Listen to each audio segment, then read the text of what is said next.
Hello students. आज की class में हम बात करने वाले हैं, भाई क्या बात करने वाले हैं, आंसर्स कैसे लिखे जाते हैं।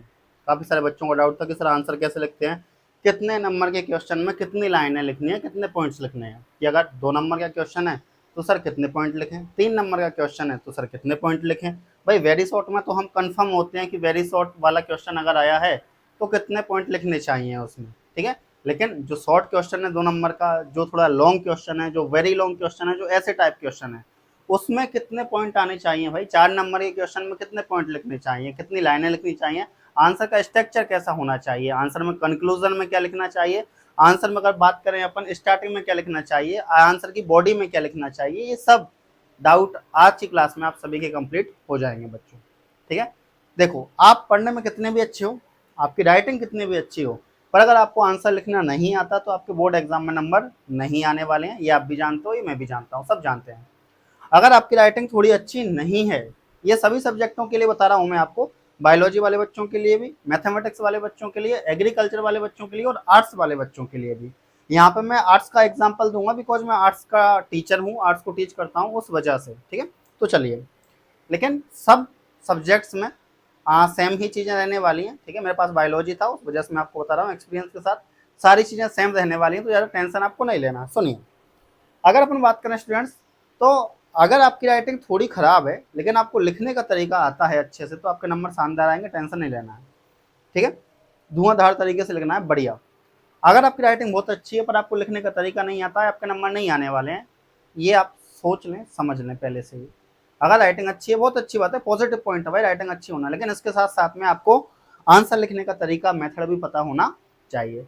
और जिसकी राइटिंग भी अच्छी नहीं है और अगर राइटिंग के साथ साथ आंसर लिखने का तरीका ही पता नहीं है भाई, फिर तो, कि भाई जिसकी राइटिंग भी अच्छी नहीं है और जिसको आंसर लिखने का तरीका भी पता नहीं है, तो फिर तो थोड़ा सा प्रॉब्लमेटिक बात है यहाँ पर भाई। चलिए करते हैं स्टार्ट। मैं भी आपको क्लियर दिख रहा होगा यहाँ पर, अगर आप 10th और 12th क्लास में है तो आंसर लिखने का तरीका क्या है, सुनो। अगर अपन बात करें स्टूडेंट्स के आंसर लिखने के तरीके में क्या क्या बताने वाले हैं सर आज, तो सुनो ध्यान से। सबसे पहले तो क्वेश्चन को ध्यान से पढ़ो, पहला पॉइंट तो यही है बच्चों, सबसे पहला पॉइंट यही है भाई, क्वेश्चन को ध्यान से पढ़ो, समझो कह क्या रहा है भाई। जल्दीबाजी में कहाँ भागे जा रहे होते हो, जल्दी क्यों जाना होता है तुमको भाई, क्वेश्चन को पढ़ो पहले ध्यान से। सबसे पहले क्वेश्चन का डिमांड समझो, क्वेश्चन की डिमांड समझो सबसे पहले कि क्वेश्चन की डिमांड क्या है। सबसे पहले क्या समझना है, क्वेश्चन क्या पूछ रहा है, क्या पूछना चाह रहा है। अगर मान के चलो डेफिनेशन आई है तो दिक्कत ही नहीं है, सीधा सीधा लिख जाओ भाई। डेफिनेशन आई है, मान के चलो व्हाट इज कॉन्स्टिट्यूशन, संविधान के बारे में आया भाई, लिख दो डेफिनेशन, कोई दिक्कत नहीं है। या तो डेफिनेशन आएगी तो या तो वेरी शॉर्ट में आएगी या शॉर्ट में आएगी, या तो 1 नंबर में आएगी बच्चों या फिर 2 नंबर में डेफिनेशन आएगी, कोई पॉइंट लिखने की आवश्यकता नहीं है, सीधा डेफिनेशन लिखो।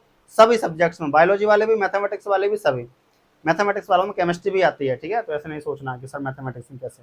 हाँ, अगर क्वेश्चन में बच्चों रीजन पूछा है, कॉजेज पूछे हैं या फीचर्स पूछे हैं, ठीक है, तो फिर आप पॉइंट वाइज लिखोगे। कैसे लिखोगे अभी मैं बताऊंगा लास्ट में कि कितने नंबर के में कितने पॉइंट लिखने हैं, कितनी लाइनें लिखनी है, घबराना नहीं है, पेशेंस के साथ देखते रहो बस। कि अगर मान के चलो बच्चों कोई क्वेश्चन ऐसा है जिसमें रीजन पूछे गए हैं किसी चीज के, कॉजेज कारण पूछे गए हैं या फीचर्स पूछे गए हैं, तो फिर आपको पॉइंट वाइज लिखना है। कैसे लिखना है बच्चों, पॉइंट वाइज लिखना है, इतना याद रखना है, ठीक है। आगे चलो, अगर मान के चलो लॉन्ग आंसर टाइप क्वेश्चन आता है, कि भाई अगर लॉन्ग आंसर टाइप क्वेश्चन है या एक्सप्लेनेशन पूछा है, क्या पूछा है, एक्सप्लेनेशन पूछा है, तो एक्सप्लेनेशन में फिर आपको सब कुछ लिखना पड़ेगा। क्वेश्चन आंसर का इंट्रो पार्ट भी लिखना पड़ेगा, आंसर का बॉडी पार्ट। अब आंसर का बॉडी पार्ट क्या होता है, बीच वाला जो हम बीच में लिख रहे होते हैं, ठीक है। मतलब अगर हम बात करें कि भाई हमने सबसे पहले इंट्रो लिखा क्वेश्चन का, इंट्रो लिखने के बाद जो हम बीच में लिख रहे होते हैं वो सब बॉडी पार्ट है किसका, आंसर का। देन लास्ट में बच्चों कंक्लूजन लिखना होता है। क्या लिखना होता है, कंक्लूजन लिखना होता है। डोंट वरी, तीनों बताऊंगा अभी। अब आंसर की स्ट्रक्चर देख लेते हैं भाई, आंसर की स्ट्रक्चर क्या हो सकती है, ठीक है। ये तो हमने इतनी सारी चीजें जानी कि वेरी शॉर्ट में क्या करना है। वेरी शॉर्ट में सिंपल है भाई, क्या आएगी, डेफिनेशन, सीधा लिखो, ठीक है, कोई दिक्कत ही नहीं है। अगर मान के चलो थोड़ा सा बड़ा पूछा है, शॉर्ट क्वेश्चन आया है, पॉइंट वाइज लिख दो भाई। अगर लॉन्ग क्वेश्चन आया है, इन एक्सप्लेनेशन वाला आया है, तो पूरा स्ट्रक्चर बनाओ। स्ट्रक्चर कैसे बनाओगे, इंट्रो पार्ट लिखो, बॉडी पार्ट लिखो और कंक्लूजन लिखो। किसका, आंसर का लिखना है भाई, ठीक है। देन उसके बाद अगर अपन बात करें बच्चों आंसर का स्ट्रक्चर क्या होने वाला है, तो देखो आंसर के स्ट्रक्चर में अगर अपन बात करें बच्चों, तो सबसे पहले देखो इंट्रोडक्शन, प्रारंभ, इंट्रोडक्शन लिखो भाई आंसर का। क्या लिखो बच्चों, इंट्रोडक्शन लिखो। इंट्रोडक्शन में हमेशा याद रखना है कि भाई 2-3 लाइन का सिंपल इंट्रो लिखो, ज्यादा ना, मतलब अपन क्या है, कॉम्प्लेक्स मत करो चीजों को। जितना इजी लैंग्वेज में आप लिखोगे उतना अच्छा रहेगा, एग्जामिनर उतना जल्दी समझेगा। देखो बच्चों, एक बात हमेशा याद रखना, एग्जामिनर के पास उतना टाइम नहीं है कि वो आपकी कॉम्प्लेक्स लैंग्वेज को समझे। समझ पा रहे हो? एग्जामिनर आपकी कॉम्प्लेक्स लैंग्वेज को समझने के लिए उसके पास उतना टाइम नहीं है, बिकॉज भाई एक कॉपी चेक करने के 15-20 रुपए को जितने मिलते होंगे, 15 मिलते होंगे, 20 मिलते होंगे। तो क्या अगर अपन एक जनरल बात करें, ठीक है, जनरल साइकोलॉजी के हिसाब से भी बात करें, तो क्या तुम्हें लगता है कि एक एग्जामिनर उतना टाइम तुम्हारी कॉपी पर दे रहा होगा जितना आप सभी का क्लास टीचर आपकी अपनी अपनी क्लासों में दे रहा होता है? नहीं, नहीं दे रहा होगा भाई, ऑब्वियसली बात है। हाँ, एक्सपीरियंस ज्यादा हो सकता है, मानते हैं, वो सारी बातें ठीक है, फिर भी तो भाई आपको 2-3 लाइन का क्या करना है, इंट्रो लिखना है, सिंपल। क्या लिखना है बच्चों? इंट्रो लिखना है, वो भी सिंपल। एग्जाम्पल के लिए मैंने यहाँ पे पॉलिटी और ज्योग्राफी का एग्जाम्पल लिया, बिकॉज अभी रिसेंटली मैं दोनों ये सब्जेक्ट पढ़ाता हूँ, उस वजह से। सुनो, अगर बात करें बच्चों की भाई पॉलिटी में, अगर मान के चलो कोई फंडामेंटल राइट्स से क्वेश्चन आया, ठीक है, केमिस्ट्री में भी आ सकता है, मान के लो मैटर से कोई क्वेश्चन आया, ठीक है, बायोलॉजी में भी आ सकता है, सपोज दैट डाइजेशन सिस्टम से कोई क्वेश्चन आया, ज्योग्राफी में भी आ सकता है, उसका भी एग्जांपल दूंगा अभी, पॉपुलेशन डिस्ट्रीब्यूशन लिया है हमने यहाँ पर। तो देखो, पॉलिटी में अगर क्वेश्चन आया बच्चों फंडामेंटल राइट्स से कि मौलिक अधिकार क्या है, ठीक है, अगर ऐसा आता है तो सिंपल इंट्रो में क्या लिखना है, मौलिक अधिकार भारतीय संविधान का महत्वपूर्ण अंग है जो प्रत्येक नागरिक को समानता, स्वतंत्रता और सुरक्षा प्रदान करता है। भाई प्रत्येक नागरिक का क्या है, ये हम कह सकते हैं एक अधिकार है, जो कि इसको क्या क्या देता है, समानता मतलब इक्वलिटी, ठीक है, स्वतंत्रता मतलब फ्रीडम, सुरक्षा मतलब सिक्योरिटी प्रोवाइड करने का काम करते हैं मौलिक अधिकार, क्योंकि सुप्रीम कोर्ट इनकी देखरेख करता है भाई, उस वजह से। तो सिंपल इंट्रो हुआ कि नहीं हुआ? सिंपल इंट्रो हुआ कि नहीं हुआ? हुआ भाई। अगर मान के लो ज्योग्राफी में क्वेश्चन आ जाए, पॉपुलेशन डिस्ट्रीब्यूशन आया, मान के लो इसको समझाओ, तो सिंपल बात, जनसंख्या का वितरण असमान है और यह भौगोलिक परिस्थितियों, जलवायु और संसाधनों पर निर्भर करता है। कुल मिलाकर के मैं यहाँ पे आपको पॉलिटी ज्योग्राफी पढ़ाने नहीं आ रहा हूँ अभी, आज की क्लास में पर कुछ पढ़ नहीं रहे हैं, मैं आपको ये बता रहा हूँ कि इंट्रो कैसा होना चाहिए। इंट्रो बिल्कुल सिंपल होना चाहिए, इजी, एग्जामिनर को पढ़ करके संतुष्टि हो कि हाँ भाई ये भी वही समझाना चाह रहा है जो मैं समझना चाह रहा हूँ, ठीक है, सिंपल लिखो थोड़ा सा।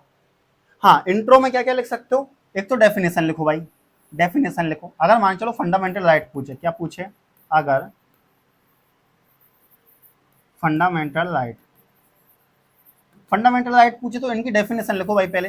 डेफिनेशन लिखने के बाद में इनसे रिलेटेड कोई चीज लिखो, इनसे रिलेटेड जो भी प्रोविजन है देन वो लिखो। तो सबसे पहले डेफिनेशन लिखना होता है, डेफिनेशन लिखने के बाद में रिलेवेंस देना चाहिए। रिलेवेंस देना चाहिए मतलब हमने भाई फंडामेंटल राइट कहाँ से लिए, फंडामेंटल राइट हमारे क्या काम आते हैं, सोसाइटी के लिए कितने इंपॉर्टेंट है, वो सब कुछ लिखना है, पर बाद में पहले क्या लिखना है, डेफिनेशन लिखना है, ठीक है। अब आता है, अब पहला पार्ट क्या हो गया बच्चों अपना, पहला पार्ट ये तो होगा अपना इंट्रो पार्ट। क्या हो गया बच्चों, सबसे पहला इंट्रो पार्ट कंप्लीट हो गया, समझ पा रहे हो? तो इंट्रो पार्ट में क्या करना है, डेफिनेशन लिखनी है, सिंपल इजी। डेफिनेशन लिखने के बाद में एक दो लाइन उससे रिलेटेड या रिलेवेंस लिखो, उससे संबंधित एक दो लाइन लिखो, देन मेन बॉडी पार्ट में आ जाओ आंसर के। मेन बॉडी पार्ट या मुख्य भाग की अगर अपन बात करें आंसर के बच्चों, मेन बॉडी पार्ट या आंसर के मुख्य भाग की अगर अपन बात करें तो सुनो, इस पार्ट में क्या करें, बीच वाला पार्ट बेटा ये, ठीक है, जो आंसर के बीच में लिखने वाले हैं अपन, सुनो। इस पार्ट में बिल्कुल कोर पॉइंट लिखने हैं, छोटे छोटे पॉइंट लिखो, कोर पॉइंट लिखो, ज्यादा फैलाओ मत। हाँ, अगर बहुत लॉन्ग क्वेश्चन है तो एक पॉइंट लिखो, उसको एक्सप्लेनेशन करो, फिर दूसरा पॉइंट लिखो, फिर उसका एक्सप्लेनेशन दो, ऐसे कर सकते हो सब पॉइंट डाल करके। अगर वेरी लॉन्ग क्वेश्चन आया है तो, अगर वेरी लॉन्ग क्वेश्चन आया है तो सब पॉइंट डालो, देन उसको एक्सप्लेनेशन करो, फिर सब पॉइंट डालो, फिर उसका एक्सप्लेनेशन करो, ऐसा कर सकते हो। बट अगर मान के चलो कि एक लॉन्ग टाइप का क्वेश्चन आया है बच्चों, मान के चलो, ठीक है, तो फिर आप क्या कर सकते हो कि कोर पॉइंट लिखो। कोर पॉइंट कैसे लिखना है, जैसे प्रेजेंटेशन के लिए अपन लिखते हैं ना शॉर्ट आंसर टाइप पॉइंट जो होते हैं, शॉर्ट आंसर पॉइंट फॉर्म में लिखना होता है, बीच वाले में आपको कैसे लिखना होता है, बीच वाले में लिखना होता है, ठीक है। लॉन्ग आंसर में क्या होगा, थोड़ा पॉइंट लिखना है, ठीक है, वेरी लॉन्ग या लॉन्ग में। अगर शॉर्ट आंसर आया है आपका 2 नंबर का, 3 नंबर का अगर क्वेश्चन है आपका, तो कैसे लिखना है बच्चों, तो फिर अगर 2 नंबर 3 नंबर का क्वेश्चन है तो पहले इंट्रो लिखो, फिर इंट्रो लिखने के बाद मतलब डेफिनेशन लिखो, डेफिनेशन लिखने के बाद इसमें कुछ इससे रिलेटेड चीजें लिख दो एक दो, देन उसके बाद बॉडी पार्ट में आ जाओ।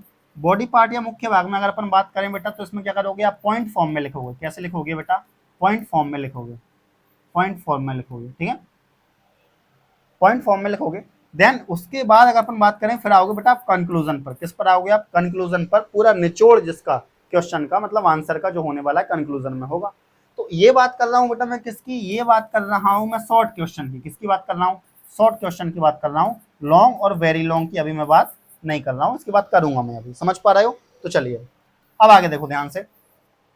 अगर मैं बात करूं आपसे तो देखो बेटा कि भाई अगर अपन बात करें लॉन्ग आंसर की बात करें, ठीक है, तो शॉर्ट आंसर में समझ पा रहे हो कि शॉर्ट आंसर में क्या करना है, इंट्रो लिखना है, उससे रिलेटेड एक दो चीजें लिखो, देन उसके बाद आपको क्या करना है कि भाई शॉर्ट आंसर में पॉइंट फॉर्म में लिखो, बीच में क्या करना है, पॉइंट फॉर्म में लिखना है। अगर आपका आंसर लॉन्ग पूछा गया है आपसे क्वेश्चन में, लॉन्ग आंसर की डिमांड करता है क्वेश्चन आपसे, तो बेटा पहले इंट्रो लिखो, इंट्रो लिखने के बाद पॉइंट लिखो, थोड़ा सा एक्सप्लेनेशन दो पॉइंट्स का, जो भी आपने पॉइंट लिखा है उसके एग्जाम्पल दे दो भाई, जो भी आपने पॉइंट लिखा है उसका एग्जाम्पल दे दो, थोड़ा एक्सप्लेनेशन दो उस पॉइंट का, लॉन्ग में ये करना है। अगर डायग्राम आपके आंसर में आता है, चाहे उसने नहीं पूछा है बनाओ, ठीक है, डायग्राम नहीं पूछा है तो भी बनाओ, सपोज एट, हाँ अगर क्वेश्चन वेरी शॉर्ट है बेटा, मान के चलो क्वेश्चन वेरी शॉर्ट है तो दिक्कत नहीं है, फिर मत बनाओ, चल जाएगा।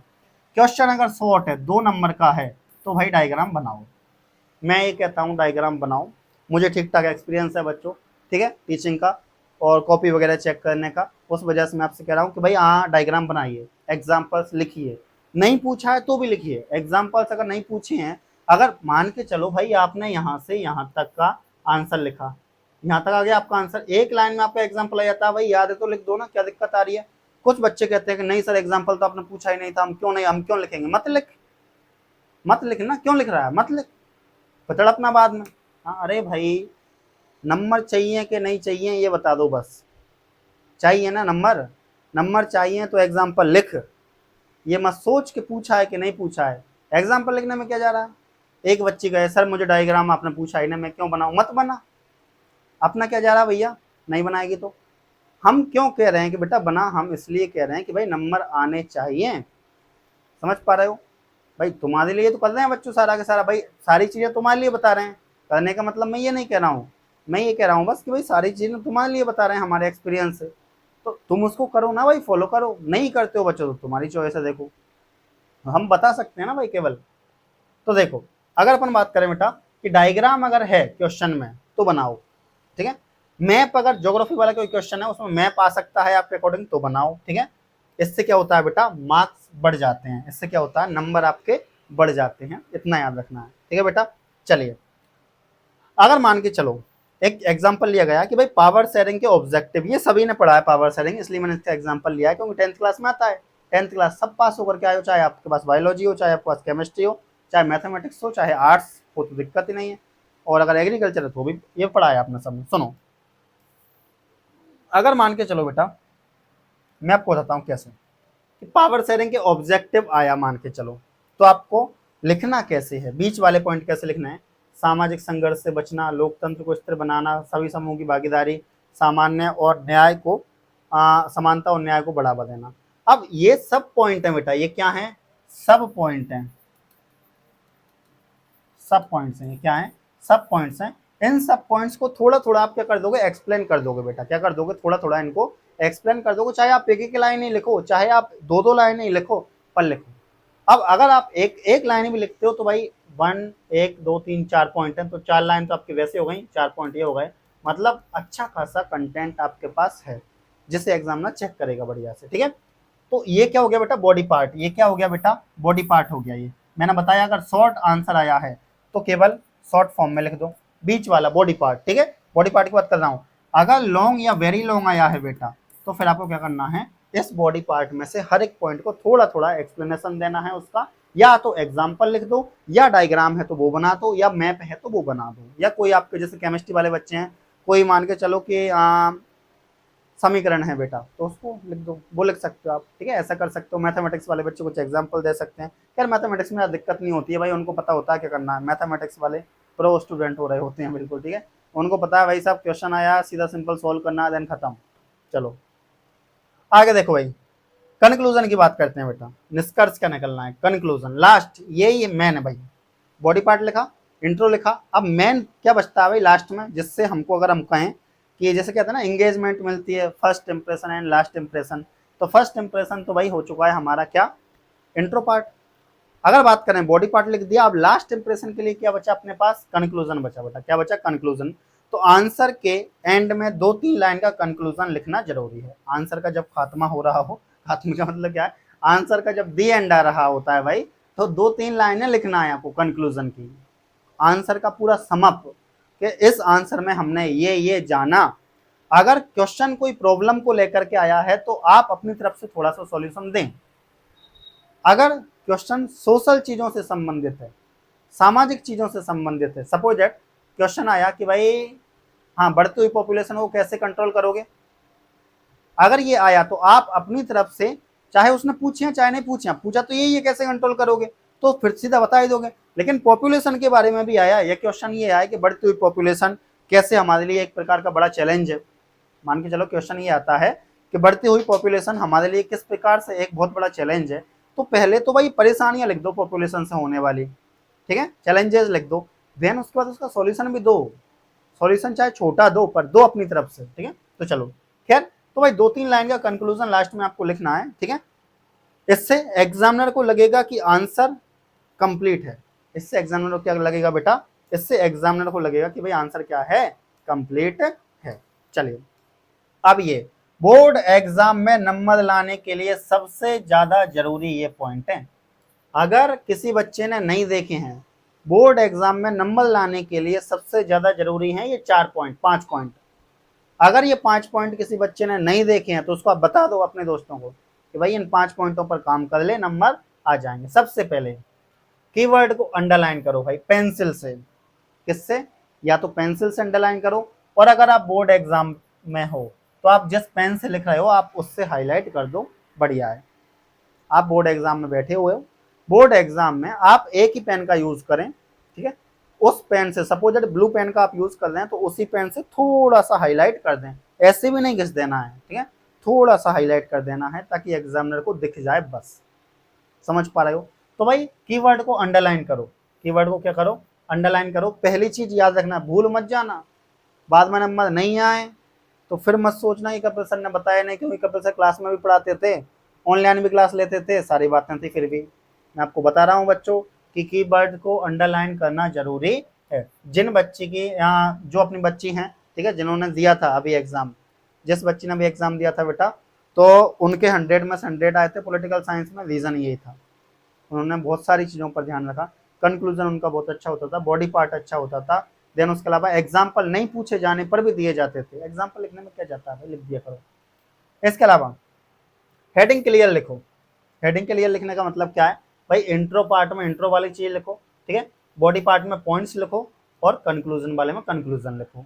तो हेडिंग क्लियर रखो, पहले हेडिंग डालो, जो भी आपका क्वेश्चन आया उसकी हेडिंग डालो, हेडिंग डाल करके उसको हाईलाइट करो, देन उसके बाद लिखना स्टार्ट करो। कुछ बच्चे क्या करते हैं, सीधा लिखना स्टार्ट करते हैं, पता ही नहीं चलता है, क्योंकि बच्चे क्वेश्चन तो लिखते नहीं है, सीधा आंसर आंसर लिखते हैं।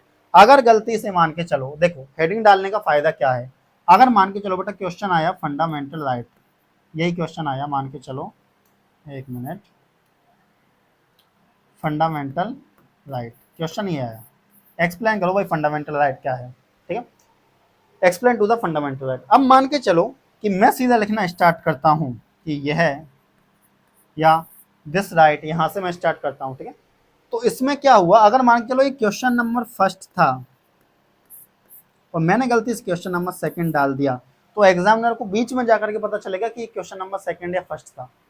बट अगर आप आंसर लिखने से पहले जस्ट नीचे हेडिंग डाल दो फंडामेंटल राइट, क्या हेडिंग डाल दो, फंडामेंटल राइट। अब आपने फंडामेंटल राइट डाल के थोड़ा इसको अंडरलाइन करके ऐसे एरो बना के लिखना स्टार्ट किया, सही है भाई, उसको समझ में आ गया, बच्चे ने फंडामेंटल राइट के बारे में लिखा है। अगर इधर गलत भी हो गया क्वेश्चन, गलत नंबर डालने में भी आ गया तो नंबर कटेगा, आधा नंबर कटेगा, मानता हूं मैं, लेकिन एग्जामिनर को समझ में आ रहा है कि नहीं आ रहा है कि भैया क्या लिखा है, समझ पा रहा है ना, बस यही तो चाहिए। हाँ तो ठीक है, तो 2 पॉइंट ये क्लियर रखो भाई कि भाई क्या, एक तो कीवर्ड को अंडरलाइन करो, इंट्रो, पॉइंट और कंक्लूजन, ये तो जरूर अच्छे से लिखो भाई, ठीक है, हेडिंग अच्छे से लिखो। अगर क्वेश्चन में एक्सप्लेन विथ एग्जाम्पल है तो रियल लाइफ एग्जाम्पल जरूर दो कि भाई, अगर क्वेश्चन में, हाँ रियल लाइफ एग्जाम्पल का मतलब क्या है, अगर एनसीईआरटी में एग्जाम्पल है तो सबसे बेस्ट वही है, मैं आपको बता देता हूँ मेरी तरफ से। अगर एनसीईआरटी में बेटा एग्जाम्पल दिया गया है तो वही लिख दो सेम टू सेम, बहुत अच्छी बात है।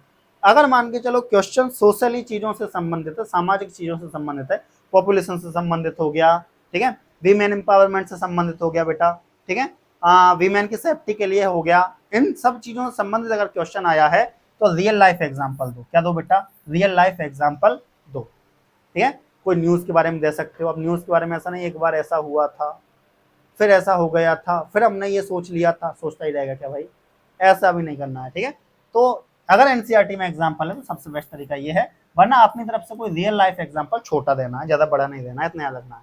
ज्योग्राफी में हर जगह डायग्राम या फ्लो चार्ट या मैप का यूज आप करो, सबसे अच्छी बात है। ज्योग्राफी वाले स्टूडेंट ध्यान दे लें, ज्योग्राफी जिन जिन बच्चों के पास है ध्यान दे लें कि आपको हर क्वेश्चन में, हर क्वेश्चन का मतलब क्या है, चाहे आप फ्लो चार्ट बना दो थोड़ा सा, अगर है तो, डायग्राम है तो बनाओ, मैप अगर है उस क्वेश्चन में तो जरूर बनाओ। अगर आपको लगता है कि उस क्वेश्चन के आंसर में मैप आएगा तो मैप बनाओ, अगर आपको लगता है उस क्वेश्चन के आंसर में डायग्राम बनेगा तो बनाओ, अगर आपको लगता है उस क्वेश्चन के डायग्राम में फ्लो चार्ट बनेगा तो समझा दो भाई, फ्लो चार्ट समझा, फ्लो चार्ट बना करके समझा दो, कितना अच्छा है। अगर आपको लगता है कि उस क्वेश्चन के आंसर में फ्लो चार्ट बनेगा तो फ्लो चार्ट बना करके समझा दो, कितना अच्छा रहेगा, ठीक है। ज्योग्राफी वाले बच्चे ध्यान देना है आपको, ठीक है भाई, डायग्राम का, फ्लो चार्ट का, मैप का यूज करें और एग्जाम्पल्स तो साथ में लेकर ही चलें, इनको ना भूलें भाई, इनको नहीं भूलना है, ठीक है। इनको भूल गए तो ये तो मैं भूल जाएंगे। आगे देखो, पॉलिटिकल साइंस में हर जगह आर्टिकल, नंबर्स या कॉन्स्टिट्यूशन का रेफरेंस यूज करो कि भाई अगर मान के चलो पॉलिटिकल साइंस का क्वेश्चन है, सपोज दैट इमरजेंसी के बारे में आया, आपातकाल क्या होता है, तो यूज करो ना भाई आर्टिकल 352, 356, 360, ऐसे यूज करो, समझ पा रहे हो। फंडामेंटल राइटों के बारे में आया तो यूज करो भाई आर्टिकल 12 से लेकर 35 तक, इक्वलिटी के बारे में आया तो आर्टिकल 14 से लेकर 18 तक, ऐसे आप यूज करो अगर क्वेश्चन ऐसा आया है तो। अब 11th क्लास में तो वही फंडामेंटल राइट वगैरह, आर्टिकल्स वगैरह बहुत कुछ है, 12th क्लास में आर्टिकल्स वगैरह नहीं है, पर जिनमें है, जैसे 12th क्लास में भी कहीं कहीं पर डीपीएसपी का रेफरेंस दिया गया है, तो डीपीएसपी वही पार्ट नंबर 4 में आते हैं, आर्टिकल आपको पता है बेटा 36 से लेकर के 51 तक आते हैं, तो ये आप रेफरेंस में यूज करो, अच्छा रहेगा, समझ पा रहे हो, ये सब चीजों का ध्यान रखो, ठीक है। सब्जेक्ट वाइज टिप्स भी दी गई हैं, यहाँ पर देख लो ध्यान से एक बार थोड़ा सा, ये वही है सेम, ज्योग्राफी वगैरह मैंने आपको बता दिया, एक एग्जाम्पल दिया गया। अब मेन चीज आती है आपकी भाई, जिस चीज के लिए आप सबसे ज्यादा परेशान होते हो कि सर कितने नंबर के में कितना लिखना है। मेरा सिंपल सा मेथड होता है भाई, मैं बच्चों को बताता हूँ, बच्चे फिर बार बार परेशान होते रहते हैं, एक ही चीज को लेकर के बार बार पूछते रहते हैं, बार बार पूछते रहते हैं। फिर से मैं एक बार क्लियर कर देता हूँ भाई, फिर पूछने की आवश्यकता आपको ना पड़े, फिर भी पड़े तो पूछ लेना, काम बताने का बताएंगे सब। सुनो बेटा, अगर मान के चलो क्वेश्चन 1 नंबर का है, मतलब क्वेश्चन या तो फिल इन द ब्लैंक्स है, पहली बात, फिर या फिर क्वेश्चन वेरी शॉर्ट है, या क्वेश्चन एमसीक्यू फॉर्म में हो सकता है, मल्टीपल चॉइस क्वेश्चन, तीन ही तरीके हैं। अगर 1 नंबर का क्वेश्चन है तो कुछ नहीं करना, इन तीनों में कोई कुछ नहीं लिखना, जितना आंसर है चाहे 1 लाइन का है, आधे लाइन का, लिख दो बस, पॉइंट वॉइंट कुछ नहीं लिखना, सीधा लिखो। अगर क्योंकि क्वेश्चन कितने नंबर का है, 1 नंबर का है। अगर क्वेश्चन 2 नंबर का है, मेरा बता रहा हूं मैं ये आपको, बाकी जितनी मैंने स्टडी की उसके अकॉर्डिंग तो बताऊंगा इसे, ये मैं मेरे अकॉर्डिंग बता रहा हूँ, मैं क्लास में क्या बताता हूँ बच्चों को। क्वेश्चन अगर 2 नंबर का आया है बेटा तो 2 से 3 पॉइंट लिखो, 2 नंबर का है तो, मेरा सिंपल मेथड ये होता है। अब 2 से 3 पॉइंट का मतलब क्या हुआ, लगभग 4 से 5 लाइन, 2 से 3 पॉइंट का मतलब ये हुआ, ठीक है। अगर क्वेश्चन 3 नंबर का आया है बेटा तो मेरा कहना है कि लगभग आप क्या करें बेटा, 4 से 5 पॉइंट लिखें। क्वेश्चन अगर 3 नंबर का है, 4 से 5 पॉइंट का मतलब क्या हुआ, कितनी लाइन हो गई बेटा। अब लाइनों में नहीं गिनना चाहिए वैसे, पॉइंट जहां पर खत्म हो जाए, पर मान के चलो कि नहीं सर बता ही दो, गिनना ही है हमको तो लाइनों में गिनेंगे तभी आंसर लिखेंगे, तो सुनो, अगर लाइनों में गिन के लिखना चाहो तो नॉर्मल एक मेजरमेंट बता देता हूँ आपको मोटा मोटा, कि लगभग आपके पास लाइन हो 7 से 8, 7 लाइनें भी आपके पास हैं, इनफ है, काफी इनफ है। 7 लाइनें अगर आपने लिखी हैं 3 नंबर के क्वेश्चन में, 7 से 8 लाइन इनफ है, काफी, ठीक है। अगर क्वेश्चन एक और आता है आपके 4 नंबर का हो, मान के चलो, ठीक है, तो फिर आप क्या करना है बेटा, जस्ट अपन कह सकते हैं 4 नंबर का है तो आप लगभग 6 से 7 पॉइंट लिखें इसमें, 8 पॉइंट भी लिख सकते हैं इसमें। मतलब मैं कह सकता हूँ 4 नंबर का है तो आप जैसे कि ये हो जाएंगे आपके लगभग बेटा 12 लाइन 14 लाइन, ठीक है, 12-14 लाइन आप उसमें भरिए, 4 नंबर का है तो। चाहे आप फ्लो चार्ट बना दो छोटा सा, सबसे अच्छा तरीका क्या है, अगर क्वेश्चन बड़ा है तो मैंने आपको बताया डायग्राम बना दो, फ्लो चार्ट बना दो, एग्जाम्पल्स लिख दो, सब पॉइंट लिख दो, उनको एक्सप्लेनेशन कर दो। कितना अच्छा तरीका है भाई।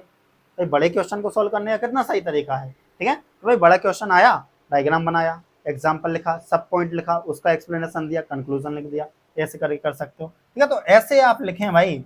कुल मिलाकर के जितने नंबर का है उससे एक कम, मतलब डबल से एक कम। जैसे 2 नंबर का है तो 2 का डबल कितना होता है बेटा 4, तो लगभग आप 3-4 पॉइंट लिखें, 3 पॉइंट तो लिखें। 3 नंबर का है, 3 का डबल कितना होता है बेटा 6, तो लगभग 4-5 पॉइंट आप लिखें। 4 नंबर का, 4 का डबल कितना होता है बेटा 8, तो लगभग 7 या 6 पॉइंट आप लिखें। इतना याद रखें। मेरा तो ये होता है भाई सिंपल फंडा। ठीक है, तो ये करो, मेरे अकॉर्डिंग ये सही है और यही है, यही है। तो सर फिर ये क्या बता रहे हो, ये देख लो, सुन लो भाई, ऐसे संतुष्टि के लिए बच्चों। देखो, बस अगर मान चलो 1 नंबर का क्वेश्चन आया है, मतलब वेरी शॉर्ट है बेटा, तो 1 से 2 लाइन लिखनी होती हैं। 1 से 2 लाइन का मतलब 1 लाइन लिख दो चल जाएगा। डेफिनेशन या डायरेक्ट फैक्ट पूछा जाएगा, कोई ईयर पूछ लिया, कोई डेफिनेशन पूछ ली, कोई थ्योरी पूछ ली, तो सीधा लिख दो। ठीक है, अगर मान के चलो बेटा 2 नंबर का क्वेश्चन आया, तो 2 नंबर के क्वेश्चन में वही 2 से 3 लाइन या 2 पॉइंट लिखो, 2 से 3 पॉइंट मैंने आपको बताया।